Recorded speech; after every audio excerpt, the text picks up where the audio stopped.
Testamento, che cos'è e come utilizzarlo?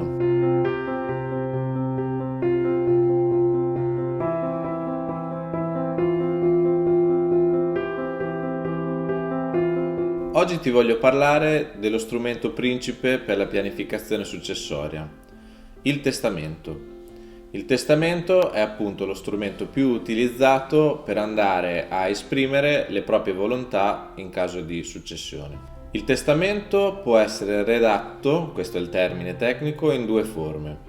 Olografo, che è quello scritto di pugno dal testatore, cioè dalla persona che lascia. Il testamento pubblico invece viene redatto davanti a un notaio e con la presenza di due testimoni. Il testamento olografo invece, come ti dicevo, deve essere fatto in forma scritta da chi lascia, quindi esprime le sue volontà, deve essere datato e firmato. Questi sono i requisiti formali per fare sì che il testamento sia valido. Da un punto di vista legale, queste due forme hanno la stessa validità, quindi nel momento in cui formalmente sono corretti e redatti correttamente, appunto davanti alla legge valgono alla stessa maniera. Uno dei requisiti fondamentali per fare testamento è quello di essere capaci di intendere e di volere.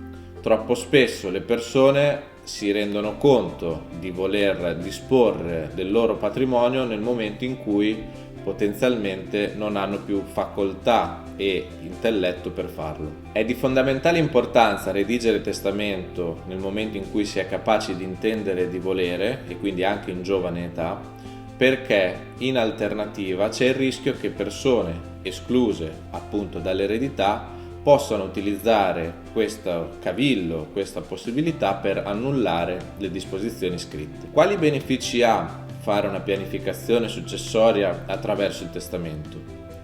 Nei video precedenti puoi verificare che ci sono due tipologie di successioni previste dal nostro ordinamento. C'è la successione legittima, quindi dove non vado a indicare nessuna preferenza, nessuna disposizione, ma mi attengo a quello che la legge prevede in termini di suddivisione del patrimonio. Oppure c'è la successione testamentaria, dove appunto ho la possibilità, rispetto a delle quote minime di legittima da rispettare, di inserire anche un'altra voce, che è quella della quota disponibile.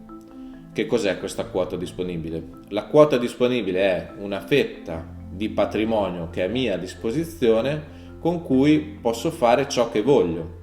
Posso decidere di favorire uno degli eredi già legittimi, quindi assegnargli una quota più alta. Posso andare a destinare una quota del patrimonio anche ad associazioni benefiche, fondazioni, a me care. Posso praticamente, come dicevo prima, fare quello che voglio e nel momento in cui l'ho scritto, l'ho certificato, diventa poi anche inattaccabile. Il testamento mi aiuta anche in caso di ripartizione delle varie voci di patrimonio. Uno dei casi più frequenti, che sembra una banalità ma può comportare molte criticità, è la suddivisione degli immobili ricevuti in successione. Mettiamo l'esempio che in famiglia ci sia un appartamento che era quello dei genitori più una seconda casa al mare e due figli che ricevono.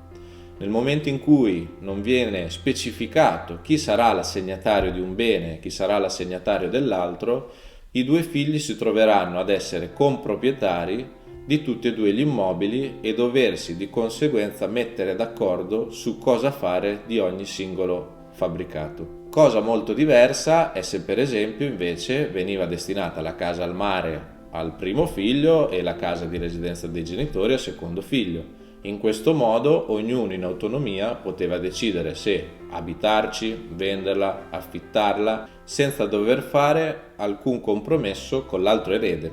Altro aspetto da non sottovalutare è quello dell'ottimizzazione fiscale. Infatti, grazie al testamento e alla possibilità di assegnare i vari immobili o voci di patrimonio a una persona piuttosto che un'altra, posso anche andare a pianificare e a gestire al meglio quelle che sono le aliquote e franchigie previste dal nostro ordinamento in termini di imposta di successione. Altro utilizzo molto importante del testamento è quello di tutelare le persone a cui più vogliamo bene, a cui vogliamo destinare effettivamente il nostro patrimonio, a differenza di chi invece la legge avrebbe predisposto in maniera standardizzata. Una delle casistiche principali è nel caso in cui non ci siano figli praticamente all'interno della coppia, del matrimonio, e una quota di eredità appunto verrebbe destinata in caso di legittima verso i fratelli o i cognati appunto della persona defunta. Questo è un aspetto che il testamento può andare a gestire e curare. Riepilogando, la cosa fondamentale è pianificare, verificare qual è lo strumento più adatto. Io adesso ti ho parlato del testamento, ma ce ne sono tanti altri, per andare a scegliere qual è la strada migliore per te e per la tua famiglia. Io per questo video ti ringrazio, se hai delle domande scrivimele pure qui sotto nei commenti e sarò felice di risponderti. Al prossimo video.